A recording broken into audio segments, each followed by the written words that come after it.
사람의 복부 비만과 관련이 있는 유전자가 돼지에게도 있다는 사실을 국내 연구진이 세계 최초로 밝혀냈는데요. 오늘 주민피플에서는 이처럼 동물의 유전적 배경을 연구해서 우리 토종 가축 자원을 세계적인 품종으로 개량하기 위해서 노력하는 과학자를 만나보겠습니다. 자, 국립축산과학원 동물유전책과 이경태 박사 나오셨습니다. 어서 오십시오. 안녕하세요. 네, 안녕하십니까. 자, 이 흥미로운데요. 사람의 복부 비만과 관련된 유전자가 돼지에게도 있다. 이게 예전에 이제 어렸을 때 우리가 많이 먹으면 돼지 이렇게 놀리던 게 괜한 소리가 아니었던 것 같은데요. 예, 맞습니다. 예.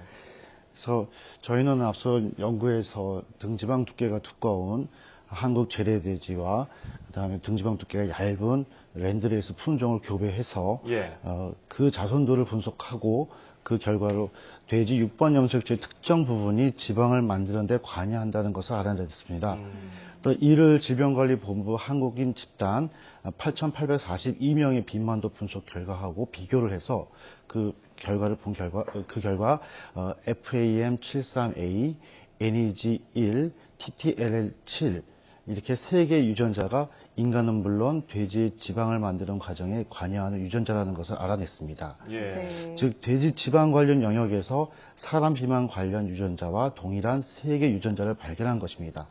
공교롭게도 이들은 신경세포계에서 나타나는 유전자로 지방을 만드는 데 핵심 역할을 하는 것으로 알려져 있습니다. 네. 사람과 생리적으로 매우 유사한 돼지에서 세 개의 유전자가 공통으로 지방을 만드는 데 관여한다는 것은 이 유전자가 인간의 비만 연구에도 쓰이고 또 돼지의 육질을 개선하는 데에도 활용될 수 있다는 것을 말합니다.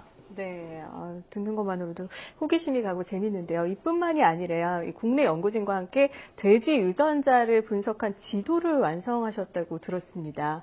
이 지도를 통해서는 어떤 정보를 좀 얻을 수 있나요? 그 돼지 유전체의 표준을 만드는 작업을 했는데요. 가장 재미있었던 부분은 돼지의 후각 수용체 유전자가 1,300개가 있다는 것을 밝혀졌습니다.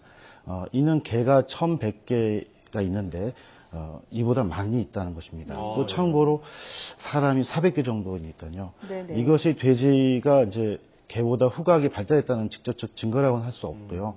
적어도 돼지가 후각과 관련해서 기능이 잘 발달되어 있다는 것이 분명하다는 것을 알 수 있었습니다. 코가 큰 이유가 또 따로 있네요. 예, 그렇죠.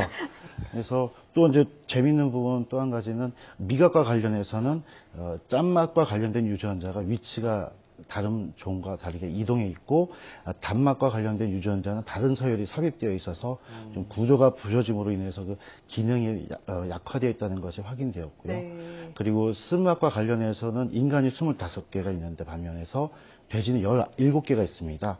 이와 같이 돼지는 미각과 관련해서는 매우 둔감하게 진화해 왔다는 것을 DNA 수준에서 그 증거를 확인할 수 있었습니다. 예, 유전자 지도를 완성하니까 이렇게 흥미로운 내용들이 밝혀졌는데요. 자, 그런가 하면 돼지에 이어서 한우도 연구하셨다고 들었어요. 한우 뭐 좋다 얘기는 많이 들었는데 어떤 점이 좋은 건가요? 한우는 우리나라에서 일소로 사용되다가 예. 고기소로 개량을 한 지는 약 35년 정도 얼마 안 되었습니다. 됐네요. 그래서 이러한 한우 DNA 서열을 200년 이상 고기소와 젖소로 꾸준히 개량해온 앵거스와 홀스타인과 DNA 수준에서 분석해본 결과 예. 한우는 마블링이라든가 연도와 관련된 유전자들이 잘 고정되어 있으면서도 그 DNA 수준에서 앵거스하고 홀스테인 품종보다도 유전적 다양성이 높다는 것을 알 수 있었습니다. 네. 이러한 한우 유전체 특징은 국가 단위 개량 사업이 성공적으로 진행되어 왔다는 것을 입증하는 것이고요. 또 나아가서는 여전히 이 한우가 명품 유구 품종으로 세계적인 품종으로 개량할 여지가 남아 있다는 증거이기도 합니다. 네. 박사님께서는 지금 돼지와 한우에 이어서 최근에는 토종닭 그리고 재래 흑염소 같은 우리 토종 동물의 유전자를 계속해서 연구를 하고 계신데요. 이렇게 우리 생활에 익숙한 동물들을 연구하게 된 특별한 계기가 있을까요? 예, 돼지, 소, 닭, 흑염소와 같은 이러한 가축들은 굉장히 친숙한 동물이긴 하지만 이들은 고기를 제공하기 위해서 길러지고 있는 게 운명입니다. 네. 그래서 우리나라 축산업 생산액이 농업 생산액의 40%에 이르고 있습니다. 우리 가축 중에서 한우를 제외하면 다른 축산업에서는 외래 품종의 비중이 상당히 높은 것이 현실입니다. 생물 다양성 협약이라든가 도쿄 의정서 이런 국가 간 약속 때문에라도 고유 유전자 자원을 활용할 수 있어야 농업 경쟁력을 가질 수 있고 또 우리 먹거리를 지킬 수 있습니다. 농촌진흥청 국립축산과학원에서는 우리 토종 가축의 유전적 배경을 정립을 하고 예.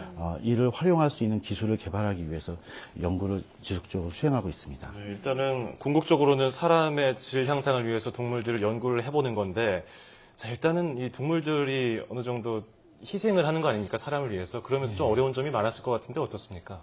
예, 가장 어려운 점이 그 가축을 연구하면서 그 시료를 얻는 것인데요. 혈액이라든가 장기의 조직과 같은 시료를 네. 얻는 과정에서 가축도 사람과 마찬가지로 이런 그 피를 뽑는다는 것이 굉장히 안 좋은 상황입니다. 예. 그래서 그런 작업을 할 때에 그 위험한 상황이 벌어질 수 있어서 항상 긴장하고 있는데요. 또 개인적으로는 이러한 그 가축의 희생이 헛되지 않도록 좋은 결과를 얻을 수 있도록 할 그런 책임감을 느끼고 있습니다. 예. 네, 좀 부담감을 갖고 계시군요. 그렇다면 박사님처럼 이렇게 동물 유전체 연구를 희망하는 예비 과학도에게 어떤 조언을 좀 해주고 싶으십니까? 예, 제가 이 분야에서 약 20년간 연구를 하면서 초심을 잃지 말아야 되겠다고 항상 다짐하는 이유가 여전히 그 풀리지 않은 생명의 신비가 DNA에 담겨 있기 때문입니다.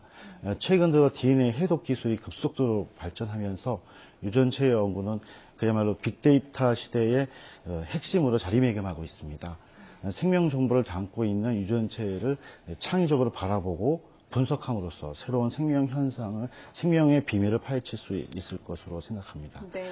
빠르게 변화하는 시대에 너무 조급하지 말고 조급해하지 않는 게 되게 중요하다고 생각합니다. 그리고 독창적인 시각에서 유전체 빅데이터를 바라보는 그런 노력을 꾸준히 해야 된다고 생각합니다. 네, 앞으로도 이 토종 가축의 세계화를 위해서 좀 힘써주시길 기대하겠습니다. 자, 지금 박사님의 연구를 통해서 우리나라 토종 가축의 가치가 정말 세계적인 수준이 높아질 것 같고요. 자, 지금까지 국립축산과학원 동물유전체과 이경태 박사였습니다. 오늘 말씀 고맙습니다. 감사합니다.